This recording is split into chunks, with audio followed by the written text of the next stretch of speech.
টাঙ্গাইলের additional DIG ইমাম মোহাম্মদ ইমামুর রশিদ স্যারের সাথে আমি খান মিডিয়ার পক্ষ থেকে স্যার আমি যে কাজটা করি সেটা হলো সব এলাকা মানে চট্টগ্রাম দিনাজপুর টেকনাফ থেকে তেঁতুলিয়া গরিব দুঃখী অসহায় মানুষের চক্ষু সেবায় কাজ করে থাকি। যারা একেবারে দরিদ্র, যাদের একেবারে টাকা পয়সা নেই, কোনো কিছু নেই, তাদের চিকিৎসা একবারে থানাপাড়ার মানুষ এমন ভাবে দূরছে। আমি 3 দিন আগে এসেছি, হ্যাঁ স্যারের সাথে আমি আছি, আমার সাথে ভাই আছে একজন, অবশ্যই অবশ্যই দোয়া করবেন।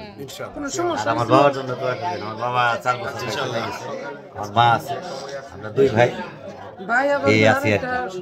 যদি কোনো অসহায় ব্যক্তি থাকে সরাসরি আমার ফোন দিবেন, আমি সেই ব্যবস্থা নিব ইনশাআল্লাহ। ভালো থাকেন, হ্যাঁ সবাই। আসসালামু আলাইকুম।